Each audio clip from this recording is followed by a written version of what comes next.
भविष्यात सातारा जिल्हा भाजपचा राष्ट्रवादीचा जसा बालेकिल्ला होता तसा शिवसेनेचा बालेकिल्ला होणार का? आम्ही प्रयत्न केलेले आहेत, आमचे प्रयत्न सुरू आहेत.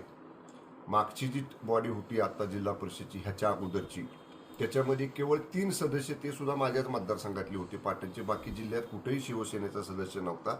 आता आमचीच पाटणमध्ये 6 सदस्य, महाबळेश्वरमध्ये 1, जावलीमध्ये 1, कोरेगावमध्ये 2 आणि फलटणमध्ये 5 असे आम्ही 15 सदस्य निवडून आलेलो आहोत धनुष्यबाण चिन्हावरती.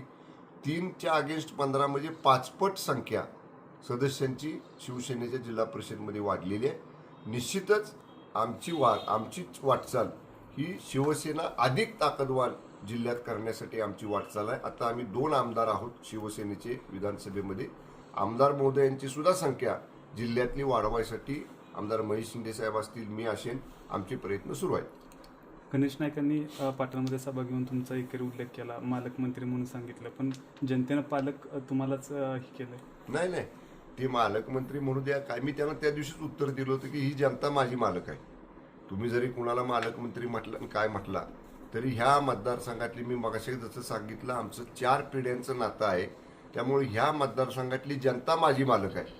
त्यामुळे गणेश नाईकांनी मला मालकमंत्री म्हणण्यापेक्षा किंवा म्हणले जरी असतील तरी माझी जनता माझी मालक आहे आणि माझ्या जनतेनं माझ्यावरती कालच्या निवडणुकीमध्ये विश्वास व्यक्त केलेला आहे. साहेब, सूत्रांच्या माहितीकडनं असं कळतं की राष्ट्रवादीच्या आणि शिवसेनेचं आता जिल्हा परिषदच्या ह्याच्यासाठी सत्ताकरणाचा एक बैठक होणार आहे.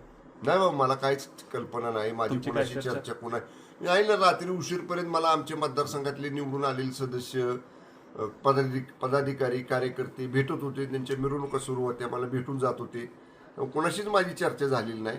मी म्हणलं मगाशी, उद्या जिल्हा नियोजन समितीची बैठक आहे साताऱ्यामध्ये DPDCची 2026-27चा प्लॅन फायनल करायसाठी.